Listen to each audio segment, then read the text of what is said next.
Bom dia, meu povo. Hoje é domingo, né? Depois de uma semana com frio aqui no centro-oeste do Brasil, hoje o sol apareceu quente, muito quente, irradiante.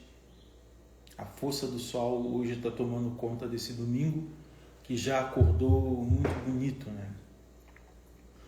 E é uma alegria estar com vocês novamente nessa proposta de Café com Oluô, cujo objetivo é atualizar Ifá para o mundo de hoje, né?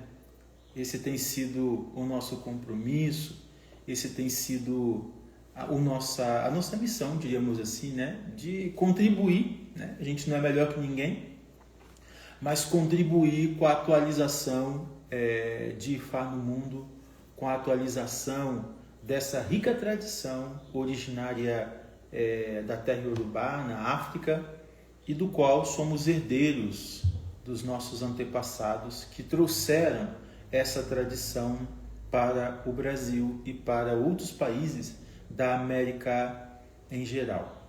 O tema de hoje é depressão, ansiedade e insônia, na perspectiva, né, do Ifá. Como o Ifá entende esses distúrbios, né, esses adoecimentos tão próprios, né, tão típicos do mundo moderno.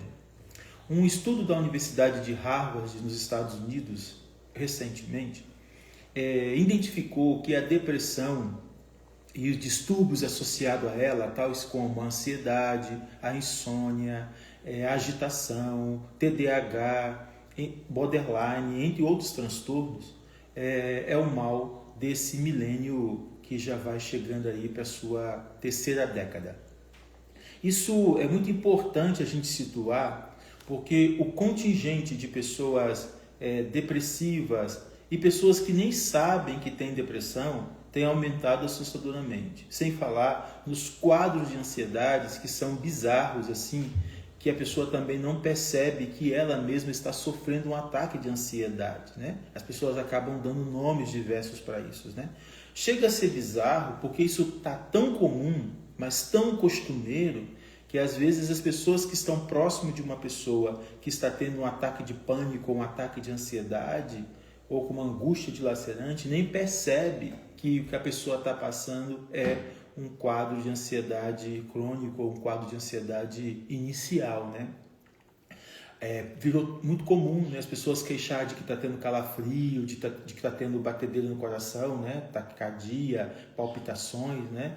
Ficou muito comum as pessoas disserem que está cansada, que está ofegante, que está com o peito apertado, né, que está com o peito fechado, né? Então isso ficou tão costumeiro, isso ficou tão banal na sociedade atual, que muitas das vezes as pessoas estão passando por esse tipo de sintomatologia e elas não são levadas a sério, né?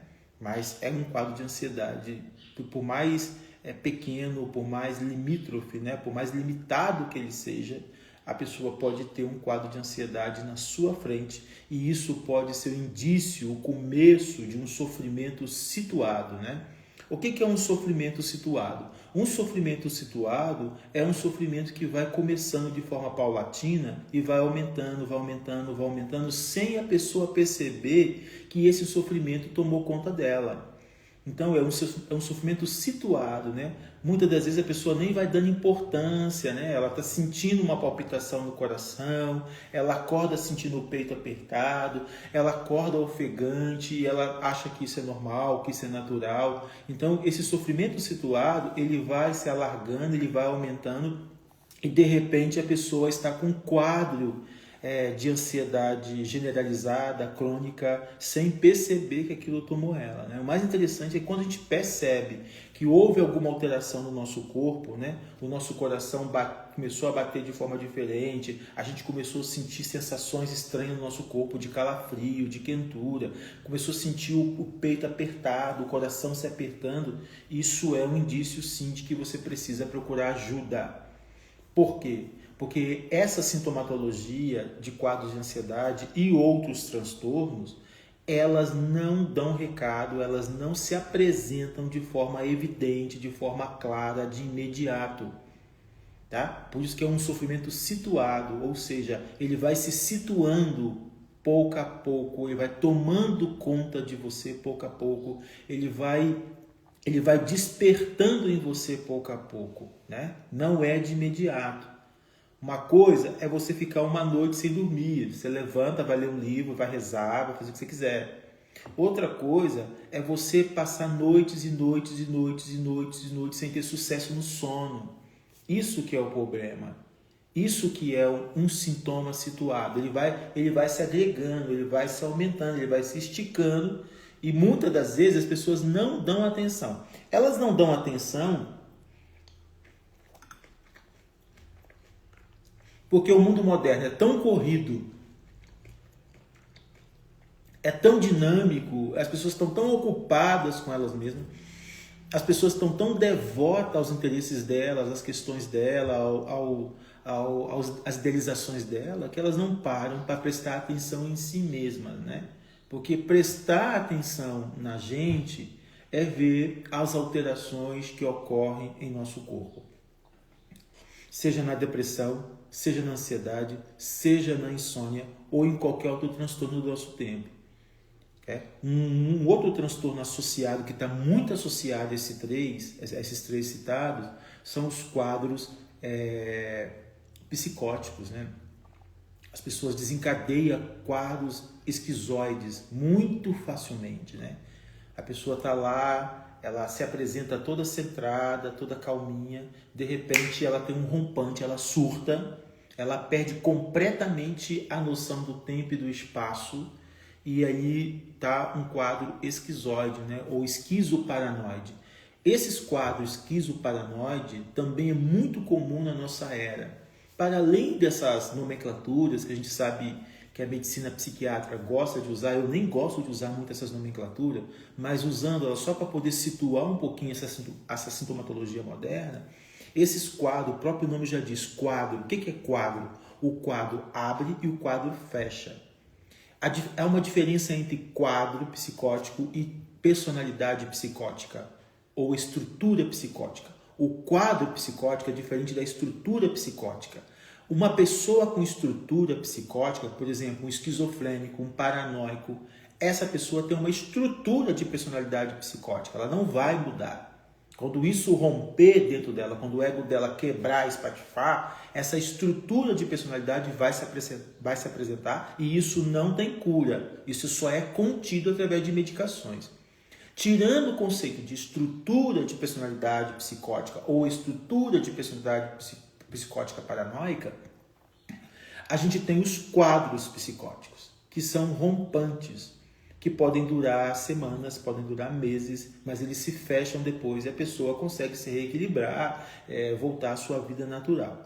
E esses quadros, esses rompantes, esquizoides, né, paranoides, né, que as pessoas têm, e isso tem sido muito comum também na nossa era, o que ele revela? Ele revela uma quebra do ego. É quando o ego espatifa, quando o ego perde a sua sustentação, quando o ego perde a sua estribeira, vamos dizer assim, quando o ego perde o seu potencial, quando o ego racha. No momento que o ego racha, ele quebra de alguma forma por uma decepção, por uma frustração, por uma mágoa, por uma dificuldade de lidar com luto, de lidar com perda, de lidar com traumas, etc. No momento que a pessoa não consegue fazer esse link do processamento da perda, do dano, da frustração, o ego pode romper. E nesse instante a pessoa pode ter surtos, quadros psicóticos, quadros esquizoides, quadros paranoides e ter que parar no hospital e isso gerar um sofrimento terrível, terrível. Talvez seja, com a minha explicação, talvez fique fácil de vocês começarem a perceber flashes disso nas proximidades de vocês, porque isso acontece com muita naturalidade, isso acontece com muita frequência, né? Eu já vi muitos quadros assim, abrindo e fechando, e a pessoa entrando no efeito sanfona. Sabe o efeito sanfona? O que é o efeito sanfona? A pessoa não consegue se estruturar na sua personalidade, então ela fica no efeito sanfona, Ela vai e vem, ela vai e vem. Porque uma personalidade saudável, ela é situada. Em que sentido? Ela é permanente. Não é que você não possa dar um chilique de vez em quando, não é que você não possa ficar triste de vez em quando. Não, a tristeza não é problema, pelo amor de Exu. A tristeza não é problema nenhum, não é disso que eu estou falando. Você pode ficar triste de vez em quando, você pode ficar decepcionado de vez em quando, você pode se fechar, fazer o seu luto, nada disso é um problema. A questão não é essa. A questão é uma frequência, né? Ainda que seja um quadro, né? Um quadro de surto, um quadro esquizoparanoide, mas uma questão é uma frequência. E a diferença é que quando uma pessoa está triste ou está passando por um luto, ela se recolhe. Ela fica no mundo dela, ela vai lidar com isso, ela vai rezar, ela vai para o terreiro, ela vai fazer meditação, ela vai viver o luto dela à sua maneira. Uma pessoa que está com um quadro esquizoparanoide, um quadro esquizóide, um quadro psicótico aberto, né?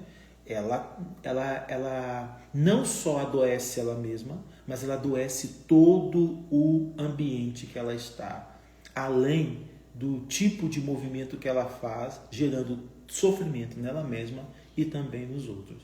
Por que eu estou falando isso? O Ifá se insere numa realidade de mundo onde as pessoas que muitas das vezes vêm à consulta oracular, elas vêm carregadas dessas questões todas.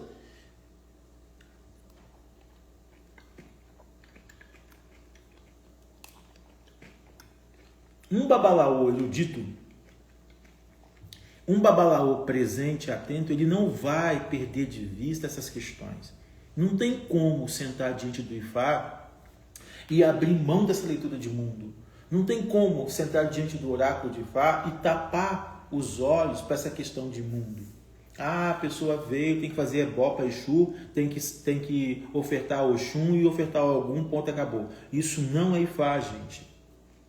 Isso é comércio.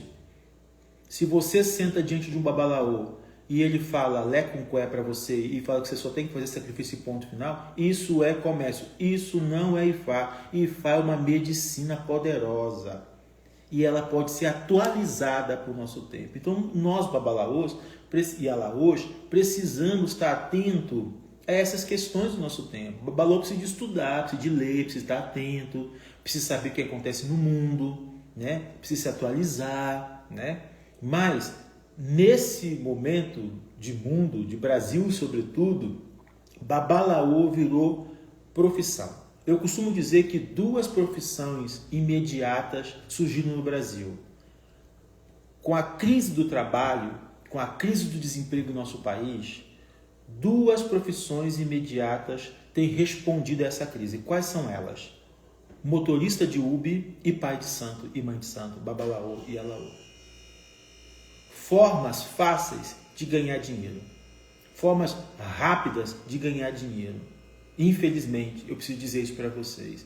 Então, muita gente despreparada, muita sem noção, muita gente que não é babalaô nem aqui, nem na China, nem no Japão. Ir na Nigéria, comprar magia, voltar para o Brasil com a mala cheia de magia e bancar o fodão vendendo magias poderosas, isso não é ser babalaô. Sinto te informar, isso é ser comerciante. Ser babalaô é desencadear estados de alteração da consciência. Ser babalaô é ser capaz de adentrar no mistério incontido da sabedoria. Ser babalaô é a capacidade de entrar dentro de uma pessoa e traduzir o que se passa com ela usando uma narrativa atemporal. Ser babalaô é capaz de habitar o mistério insondável da sabedoria eterna e dizer palavras de salvação para as pessoas. Por que palavra de salvação? Não tem nada a ver com a igreja. Por que palavra de salvação? Porque a palavra é nome de uma divindade, da divindade da sabedoria, Orunmila. Essa palavra quer dizer Orunmila. Quer dizer o quê? Somente o céu salva. Então, as palavras de Ifá são palavras de salvação, porque somente o céu salva. E que sentido salva? Nos liberta da mentira, nos liberta da ignomia, nos liberta da inverdade e nos coloca diante da nossa natureza real. Porque Ifá é sobre habitar com a sua natureza real. Olha que lindo isso. Eu sei que as pessoas estão dizendo outras coisas por aí, mas eu não digo. Quem leu meus livros vai entender o que é, na verdade, o Ifá. Ifá é o companheiro de Ori junto com o Exu. Ori é soberano, não é? A gente aprendeu isso, que Ori é soberano. E, de fato, Ori é soberano. Ori é o orixá central. Ori é o orixá da existência. Ori Inu, a cabeça interna. Ori Odé, a cabeça externa. A cabeça interna é a sua essência divina, ou seja, a sua natureza real. A cabeça externa, né, é o seu crânio, essa parte sua que se apresenta para os outros. Então a gente está falando de personalidade, estou falando de natureza, estou falando de psique, estou falando de alma, estou falando de espírito, estamos falando daquilo que você mesmo é. Estamos falando daquilo que você mesmo é. Só que essa cabeça, na dimensão total dela, não é capaz de peregrinar pelo Aê solitária. A cabeça não consegue estar nesse mundo chamado Aê solitária, sem companheiros de viagem, sem parceiros. E 2 parceiros de viagem são fundamentais para a cabeça. Quais são eles? Exu Elebara. Sabe por que Exu Elebara? Porque todo mundo tem um Bara, né? Todo mundo tem Bara, todo mundo tem de Exu. Se nessa cidade todo mundo é de Oxum, nessa cidade todo mundo também é de Exu, porque todo mundo tem Bara. Exu Barami, ou seja, o Exu do meu corpo, o Exu que mora no meu corpo, o Exu que habita o meu corpo. Todo mundo é de Exu, todo mundo tem Exu, porque Exu é a divindade da mecânica do universo, é a divindade do movimento, é a esfera cósmica. Porque sem Exu não tem como haver movimento. Sem Exu os humanos não andam. Sem Exu os humanos não caminham. Sem Exu os humanos não fazem nada, ficam paralíticos, ficam paralisados. E a outra divindade que acompanha os humanos no Aê é Ifá. Por que Ifá? Porque Ifá é a bússola eterna. Ifá é a orientação. Ori precisa de orientação. Tanto é verdade, depois que o Ori sai do salão nobre de Olodumare, aonde ele passa? Ele passa na casa de Orumilá, na casa de Ifá, para pegar o seu Odu. Quando a criança nasce, ela nasce com Odu. Por isso que a gente faz a cerimônia de Exentaiê, para sacar o Odu do nascimento da criança. E através desse Odu, conseguir entender como vai ser essa existência dela. Conseguir entender como vai ser esse caminho dela na Terra.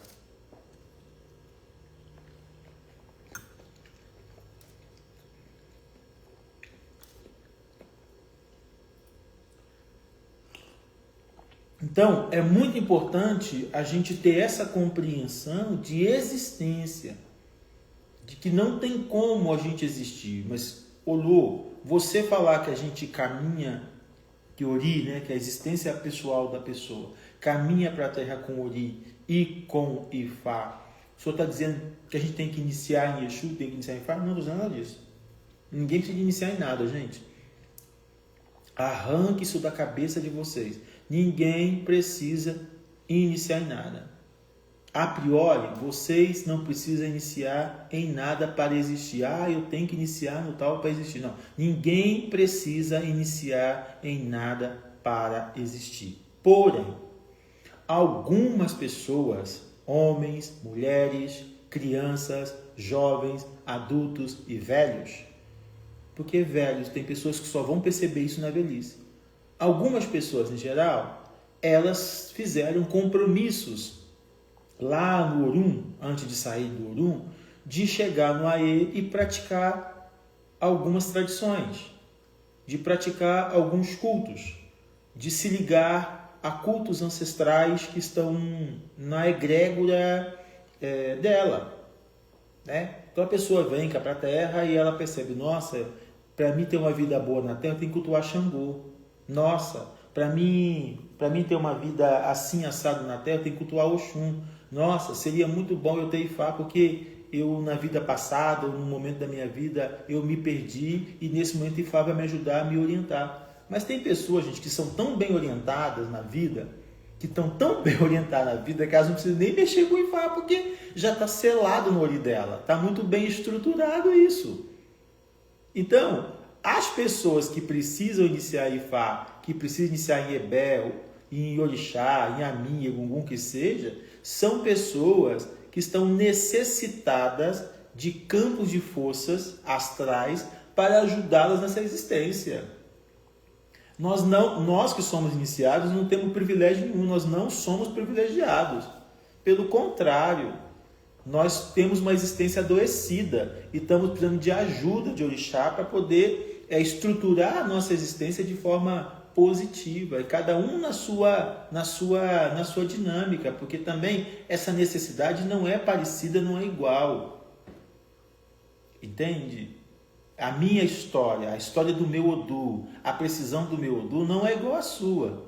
O que o meu Odu determinou que eu preciso é para eu levar a vida que eu escolhi levar. É para eu não ter problema nas questões que eu poderia ter problemas. Mas tem pessoas que não precisam disso, que elas já vieram do céu, que elas já nasceram na terra com um caminho muito bem estruturado, muito bem desenhado. Já viram pessoas assim? Tem pessoas que você olha e fala assim, gente, essa pessoa é tão plena, tão cheia dela, né? Tão resolvida, tão magnífica, tão solar, né? Nossa, essa pessoa não tem nada de errado com ela. Eu conheci pessoas assim, eu conheço pessoas assim.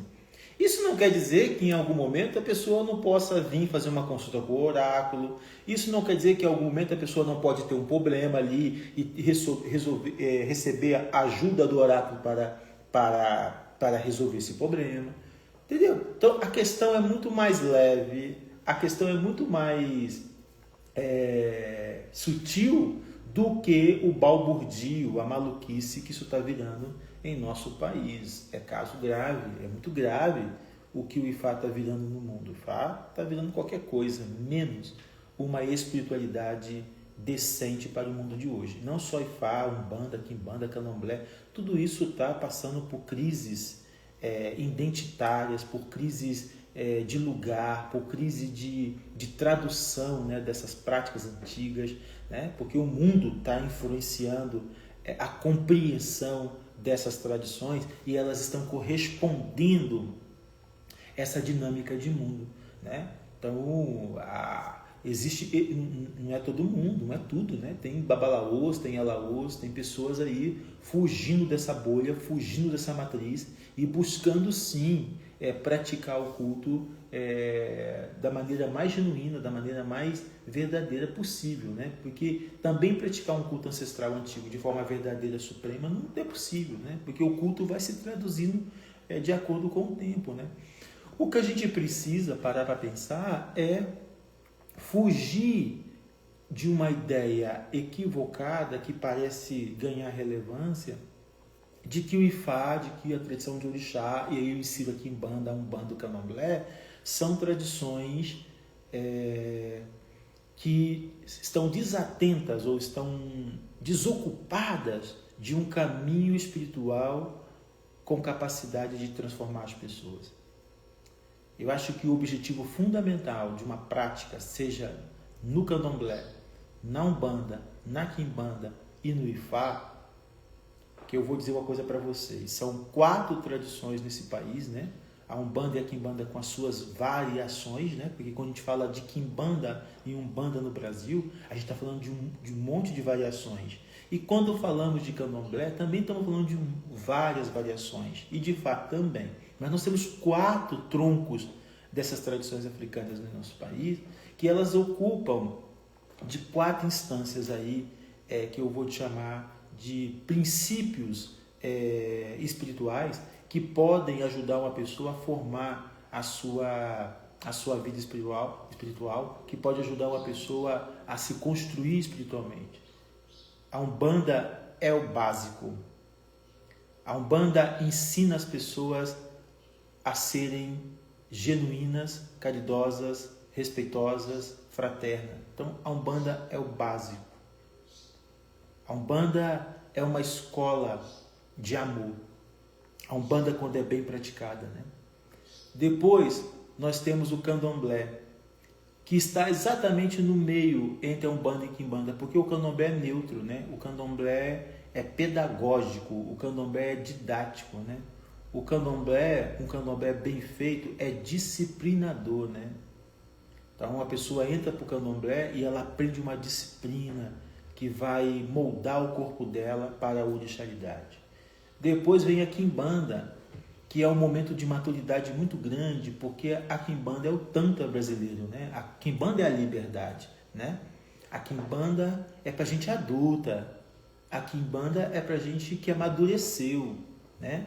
Nas escolas da Umbanda, nas escolas do Candomblé, né? Mas não que isso precisa ser linear assim, né? Mas pensando de uma forma linear, né? A Quimbanda é para adultos, né? Porque a Quimbanda, ela é a liberdade. Quem não sabe lidar com a sua liberdade não devia ser a quimbandeiro, né? Porque a Quimbanda, ela rompe a disciplina, ela rompe os grilhões, ela rompe um monte de coisas estabelecidas para ensinar o indivíduo o que é a verdadeira liberdade. E por fim o Ifá. No meu ponto de vista, é uma leitura minha, obviamente, o Ifá é a maturidade da maturidade da maturidade, porque o Ifá é a grande síntese da sabedoria eterna, né? O Ifá é a grande ciência oculta que reúne tudo isso junto, né? Então, se você pegar o Ifá, ele tem um pouco do que é a Umbanda, ele tem um pouco do que é o Candomblé, ele tem um pouco do que é a Quimbanda e tem um pouco do que é várias outras tradições. Então, nesse sentido, Ifá é profundamente importante para ajudar uma pessoa a organizar na vida.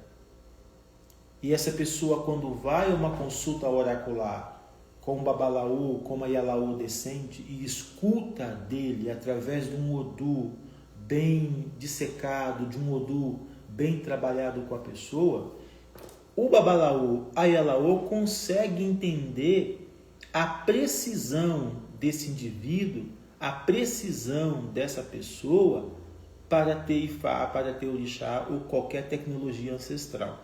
Nessas minhas andanças, eu conheci muita gente que não precisava de Ifá e tem Ifá. E a pessoa vive um dilema, ela vive uma angústia por ter um assentamento, por ter orixás, por ter Ifá e orixás, que ela não consegue acessar aquilo. Aí você vai analisar de forma minuciosa, você percebe que a pessoa não era para ter aquilo. Ela foi até um babalaô na ocasião, não era para ter saído de lá com um ibá de Fá, um ibá de Exu, um ibá de Oxum, um ibá de Ogum, um ibá de Obatalá. Não. Bastava ela ter recebido um acoxé, tomado um banhozinho de sabão durante um ano, limpado o teu corpo e voltado para a vida sã, saudável, bonita, continuando a viver. Então, por que entrega esse monte de coisa para a pessoa? Por que entrega esse monte de orixá para a pessoa quando a pessoa não tem caminho para fazer isso? Ela não tem, não desce, passa ano, passa 10 anos, passa 20 anos, a pessoa está no mesmo lugar. Por quê? Porque não tem. Eu conheci pessoa, gente, que tinha 20 anos, que tinha assentamento de vários orixás, que tinha se iniciado, e a pessoa estava no mesmo lugar de 20 anos atrás. Sabe por que a pessoa não andou? Passado 20 anos ela está no mesmo lugar porque ela não tem caminho para ter orixá. Não tem caminho para ter Ifá, não tem caminho para ter orixá, não tem caminho para ter. Porque se você tem caminho para ter, aquilo vai virar alguma coisa. Porque você tem orixá, você possui Ifá para virar alguma coisa. Porque o compromisso nosso de ter um ibá de Ifá, de ter um ibá de orixá que seja, é a continuidade. Quem fez iniciações tem o compromisso de zelar pela continuidade da tradição. Esse é o nosso papel. Eu vou cultuar, mas eu vou cultuar só para mim, lá na minha casa, sozinho, sem ter ligação com comunidade, com nada. Isso não existe, gente. Não existe. Desculpa. Não é um bibelô que você vai no shopping, você compra e coloca na estante. Se você tem ibá de Ifá, se você tem um ibá de orixá, você vai precisar de uma egrégora. Você vai precisar de um babalaô, ou de uma alaô, de um pai de santo, de uma mãe de santo. Você vai precisar de um mestre ou de uma mestra. Não tem esse negócio, eu vou cultuar sozinho. A não ser que você virou mestre, você aprendeu durante 20 anos com um pai de santo, com uma mãe de santo, e aí você aprendi, recebi as minhas outorgas e cultuo lá na minha casa para minha família. Ok. Agora, se você não foi devidamente preparado, não aprendeu nada, cultuar sozinho, fechar os orixás num quartinho da sua casa e achar que você dá mel, jindendê, água, sal, atari, obi, orobô, você está praticando alguma coisa, isso é equívoco total, porque não é isso. Quem tem vivência de candomblé sabe que não é isso. É um aprimoramento do caráter, é um aprimoramento da personalidade, é uma mudança do corpo, né? Essa didática é muito bonita num candomblé levado a sério, né? A pessoa entra, ela é uma bian, depois ela inicia, se torna um iaô, e ela fica 7 anos nessa pedagogia de terreiro, né? À medida que ela vai avançando, à medida que ela vai demonstrando capacidades adquiridas no coletivo, ela vai subindo na hierarquia, ela vai, como se diz, ela vai agregando, né, autoridades, poderes, outorgas na vida dela, né? Através de um conhecimento, através de uma observação que é da comunidade. A comunidade está vendo. Não existe uma estrutura, gente, institucional, nem na África, nem em nenhum lugar da América mais poderosa do que o candomblé. Com toda a crítica que eu tenho atual do candomblé. Mas pensando o candomblé como uma estrutura institucional, não existe nenhum lugar com uma instituição espiritual, religiosa, tão poderosa, tão bem organizada como o candomblé do Brasil. Não existe. Isso não existe em África. É uma tecnologia institucional profundamente brasileira, que funcionou, que funciona por mais de 200 anos, com toda a aberração que tem acontecido por aí. E toda a aberração tem acontecido não só no candomblé, na quimbanda, na umbanda, no ifá e por aí vai. Mas essas aberrações não é capaz de destituir o poder estrutural, institucional do que é o candomblé. É uma estrutura poderosa, uma organização espiritual poderosa que não existe em nenhum lugar do mundo, nem em Cuba, nem nos Estados Unidos, nem na Nigéria. Não existe, só existe no Brasil. É estrutural e é muito bem pensado. Não é disperso, não é uma bagunça.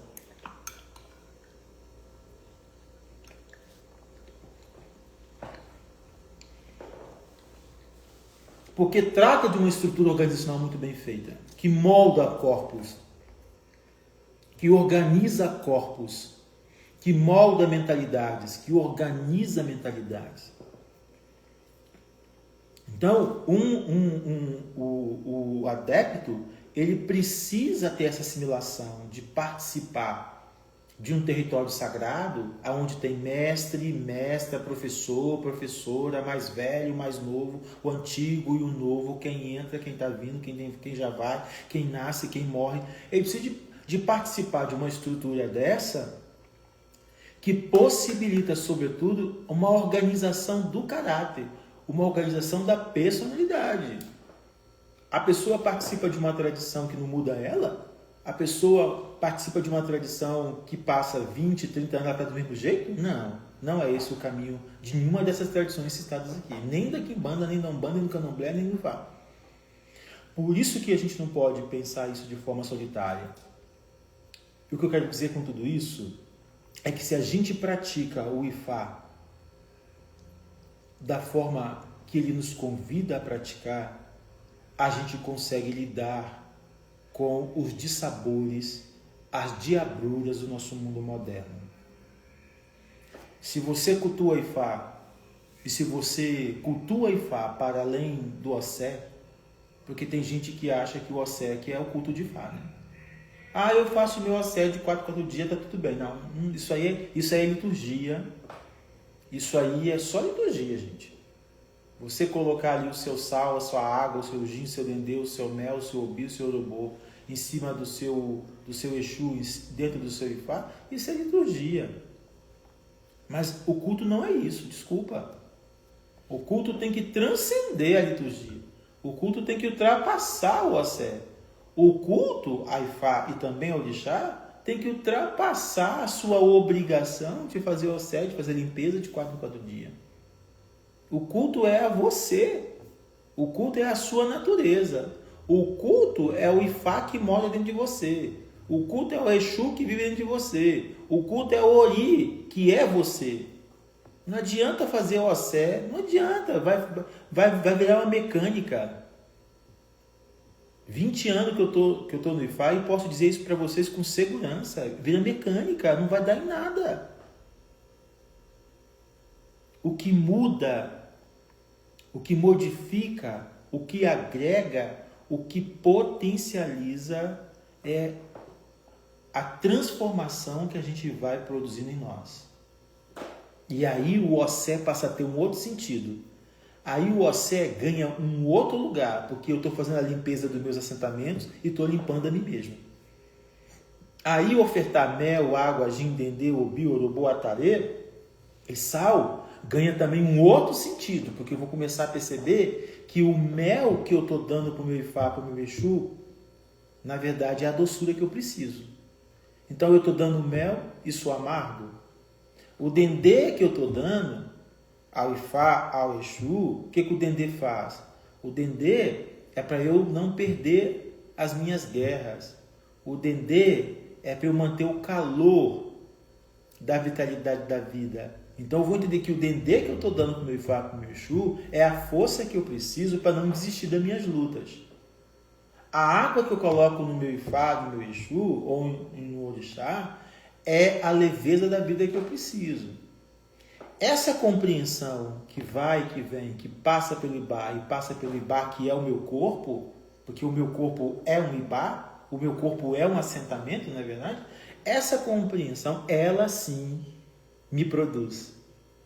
Ela me dá saúde, ela me dá axé, eu vou conseguir lidar com meus problemas, com meus traumas, com as minhas dificuldades, com as minhas frustrações, porque a vida continua.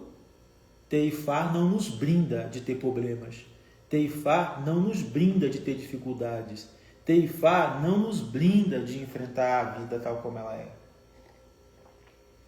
Mas se eu consigo fazer essa dinâmica de compreender o que está naquele assentamento que eu recebi e o que está nesse assentamento vivo que eu sou, quando eu fundo, quando há uma fundição, né? Quando a gente começa a fundir essa compreensão de que o Ibá que eu estou servindo é este Ibá que está inteiro aqui, que está vivo, que anda, que come, que caga, que ama, que transa, que chora, que ri, aí tudo aquilo que eu faço nos objetos sagrados que eu recebi começa a ter um outro valor, começa a ter um outro sentido, porque eu saio da mecanicização, eu saio dessa rotina mecânica, daqui a um dia tem que fazer o OSE de novo. Eu Lua, uma preguiça aqueles OSE. Eu escuto muito isso. Eu Lua, não estou afim de fazer OSE. É porque a pessoa, ela está na mecanização. Ela caiu num padrão mecânico. E muita gente que inicia no Ifá, no Orixá, entra nesse processo de padronização mecânica dessa rotina dos OSEs de 4 em 4 dias. Então ela precisa de girar a chave, né? Precisa de virar a chave. Precisa de mudar a compreensão. É preciso de mudar o nível de compreensão. É o nível de compreensão que está errado. É o nível de percepção que está errado. É o conhecimento sobre que está equivocado, que está fundamentado em equívocos, em percepções errôneas. Porque se você modifica a sua compreensão, se você modifica o seu entendimento sobre, automaticamente, ou paulatinamente, melhor dizendo, o teu corpo vai participar dessa mudança. Enquanto você não entender que você é um Ibá, enquanto você não entender que você é o Ibá vivo, e que esse Ibá vivo precisa ser limpo, precisa ser cuidado, precisa ter axé, precisa ter bênçãos, precisa trocar bênçãos, precisa trocar axé, você vai ficar estagnado e não vai sentir a força que é o Ifá. Porque o Ifá está vivo dentro de você. Se você foi devidamente iniciado, o Ifá está vivo dentro de você, porque isso é o objetivo de um rito iniciático, despertar dentro da gente a energia que mora nela. Despertar o orixá que vive dentro da gente. Despertar a força do orixá que está dentro da gente. E você começar, então, a aprimorar essa força, que a gente chama de axé, né? De aprimorar esse poder que a gente chama de axé e compartilhar esse poder com os outros. Para você não ser vítima, para você não ser refém das diabrulhas desse mundo, tais como a depressão, tais como a insônia, tais como a ansiedade e outros quadros sintomatológicos. Como eu falava no começo dessa live. Uma pessoa que é devota a Tifá, ela não vai ter insônia, ela vai dormir muito bem. Eu já atendi muito babalaô que me procurou dizendo que não consegue dormir. Eu só consigo dormir depois das 3. Eu acho que é Yamin querendo falar comigo. Não, querido, não é Yamin querendo falar com você. Você está doente. Eu só consigo dormir às 5 horas da manhã. Você está doente. Eu passo a noite inteira ouvindo zunido no meu ouvido. Eu acho que é Ifá querendo falar comigo. Não é, vai para um psicólogo ou para um psiquiatra. Eu não romantizo esses processos. Ifá é o Senhor do dia. Orumilá é Olodjoni. Os devotos de Orumilá precisam dormir cedo. Os devotos de Orumilá precisam de ter uma ótima noite de sono e acordar com o sol. Porque Orumilá Babaifá é o Olodjoni, é o Senhor do dia. Acordar cedo e dizer, bom dia, Orumilá, como o senhor passou hoje? Vamos para mais um dia, né, meu pai? Vamos que vamos. Não tem esse negócio do devoto de Orumilá acordar 2 horas da tarde, gente. Isso é maluquice. Orumilá acorda cedo. Orumilá não passa a madrugada zanzando pela casa, achando que está escutando vozes, achando que é a Yamin que está te mantendo acordado. Maluquice. Orumilá acorda cedinho, com as galinhas. Ele vai para o campo, vai cuidar da terra, vai semear os grãos. Orumilá está profundamente ligado ao campo, à natureza, profundamente ligado ao relógio natural da existência, né? Noites são feitas para dormir, não é feita para ficar acordado.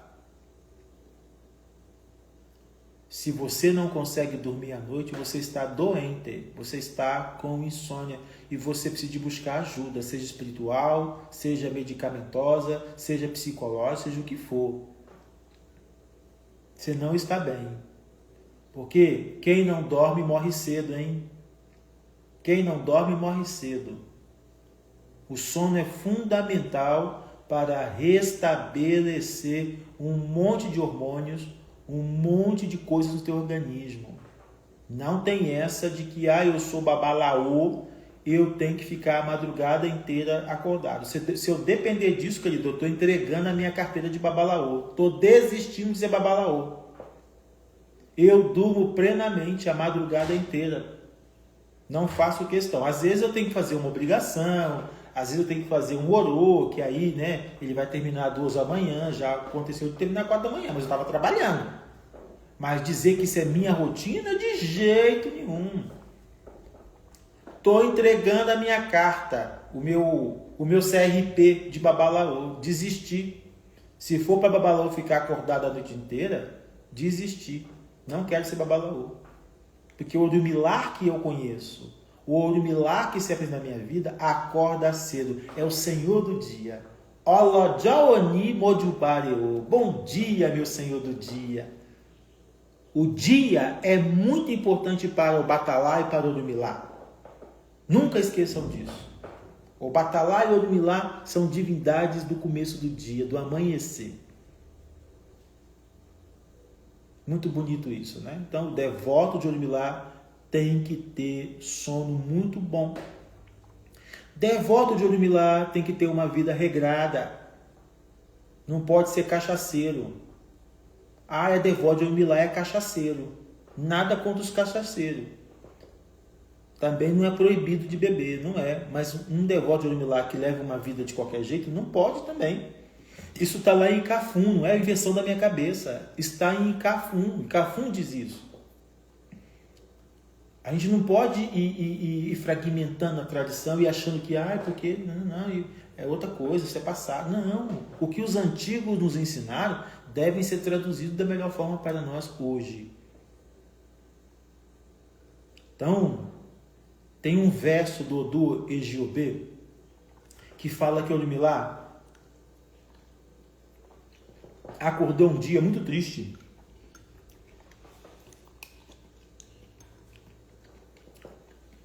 Um dia desse, essa semana passada, eu recitei esse verso para uma pessoa, com um consulente meu.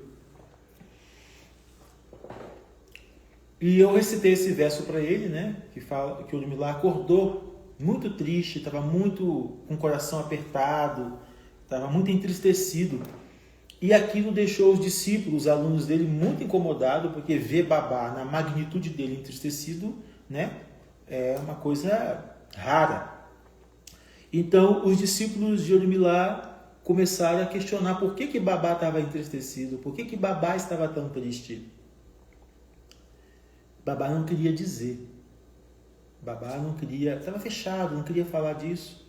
Mas os discípulos insistiram em saber por que Pai Orumilá estava triste. Até que Orumilá, vendo a inquietação dos seus discípulos, se abriu. E Orumilá diz assim: eu estou triste porque existe mais pessoas malvadas no mundo do que pessoas boas. Eu constatei que existe mais pessoas ruins no mundo do que pessoas boas. Os discípulos ficaram atônitos quando ouviram essa partilha de Orumilá.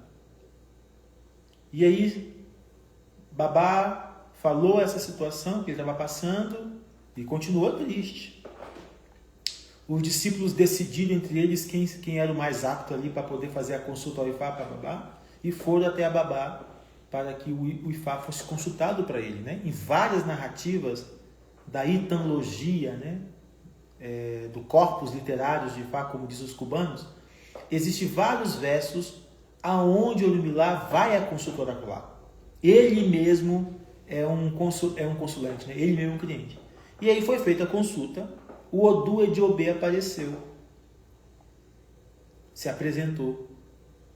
E o Babalaô, que fez a consulta para Orumilá, disse que ele deveria sair pelo mundo, né, pelas aldeias, né, vamos dizer assim, ensinando os humanos o Apelé, que a gente erroneamente, costumeiramente, traduz como bom caráter, mas é mais do que isso. E o Apelé é fazer bem a si mesmo, fazer bem aos seus e fazer bem aos outros. Então Babá vai ensinar para as pessoas a arte do Apelé. O Apelé é o caminho de Orumilá Babá Ifá. O Apelé é o ensinamento de Babá Ifá Orumilá. Quer abandonar a tristeza do teu coração? Pratique o Apelé. Quando você passar pela rua e você vê uma pessoa pedinte, uma pessoa faminta, ajude ela à sua maneira. Quando você passar pela rua e vê que uma velhinha cega está sozinha e não consegue atravessar a rua, não olha para trás e faça de Joãozinho sem braço, volta lá e ajuda a velhinha a atravessar a rua.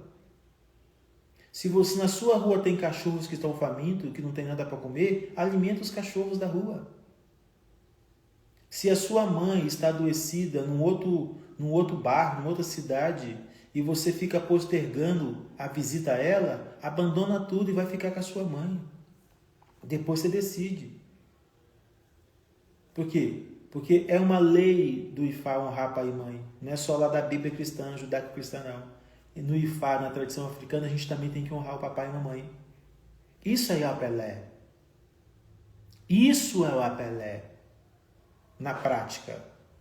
Poderia passar aqui e citar várias outras coisas. O seu amigo está doente no hospital, a família mora longe, não tem ninguém para consolá-lo, não tem ninguém para poder levar para ele um aconchego.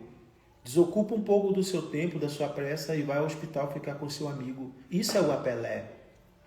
O seu vizinho está com depressão, não consegue levantar da cama, você sabe preparar um banho de folha que levanta ele da cama, porque o Lua Delonã ensina de graça como fazer um banho de folha para levantar uma pessoa da tristeza, da depressão, vai lá e oferta para o seu vizinho esse banho. Não fica com o coração fechado, não fica com esse conhecimento só para você. Isso é o apelé.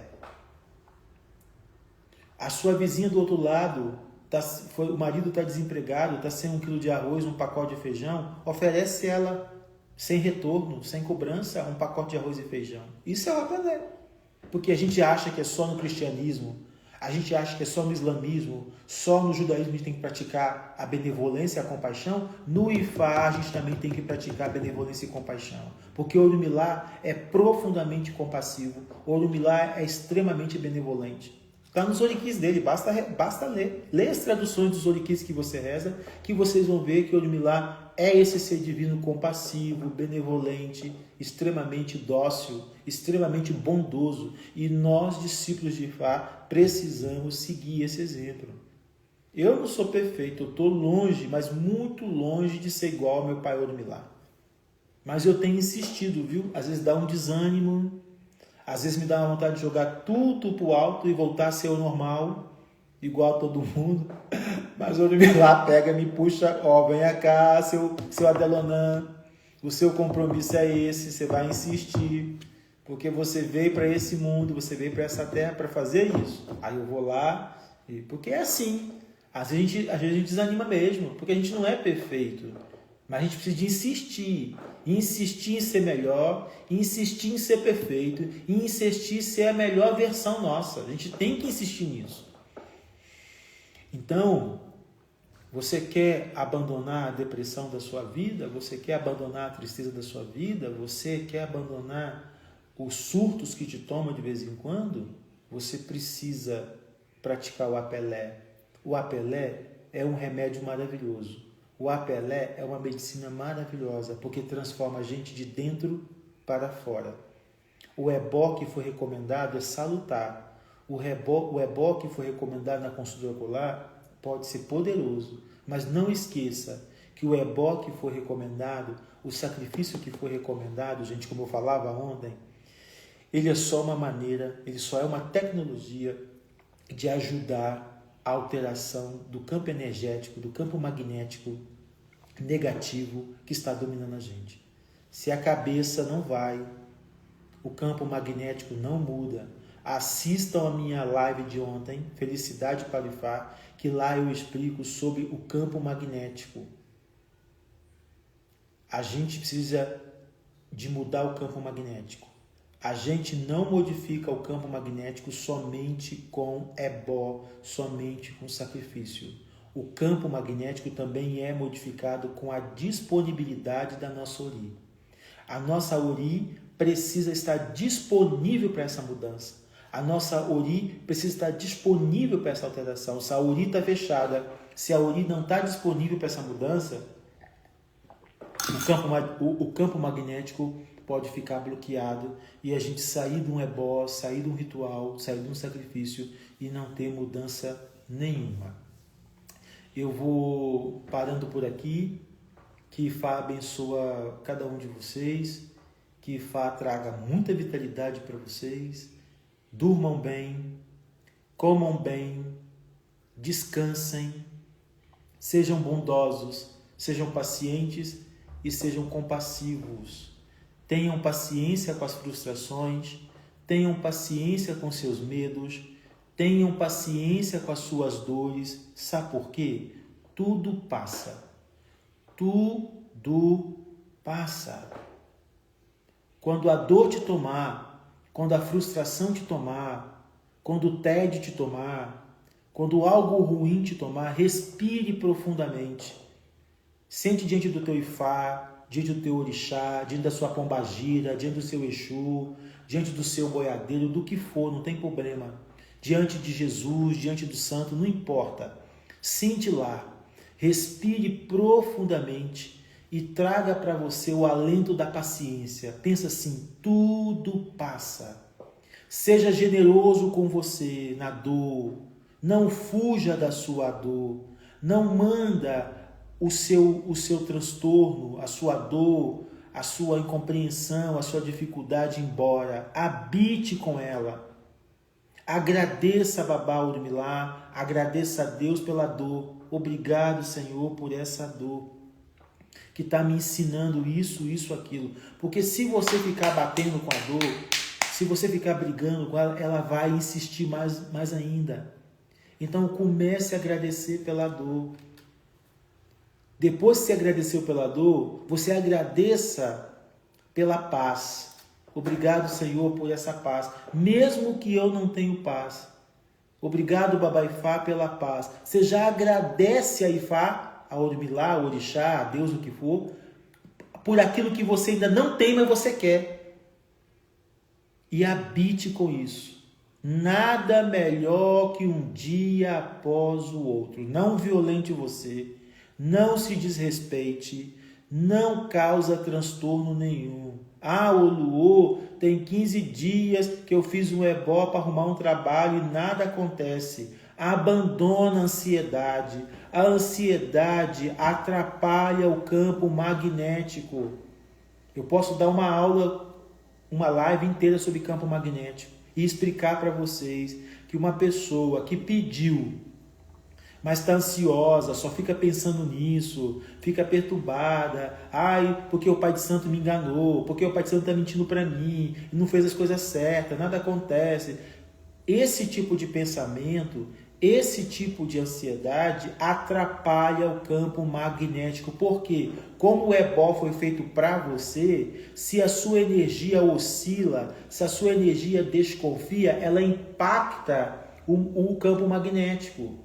Então, quando você fizer algum ebó, quando você pediu uma graça, quando você está no momento de recepção para receber algo que você está pedindo, você precisa de gerar serenidade, calma, tranquilidade e contribuir para que o campo magnético alterado, que vai ser alterado, te beneficie. Muitas pessoas sofrem e não tem resultado nenhum, porque elas não ajudam. Elas ficam em cima, elas ficam ligadas 24 horas e elas não estão percebendo que tudo é energia e que a energia mental delas, negativa, está atrapalhando o campo magnético modificar. Isso é mecânica quântica, a gente precisa entender isso, mas num outro momento eu também posso compartilhar com vocês sobre mecânica quântica e Ifá, e vocês vão ver o quanto a mecânica quântica está dentro do Ifá e o quanto o Ifá está dentro da mecânica quântica. Então, um beijo para vocês, um abraço do Oluô, sintam abençoado, muita axé, muita axé.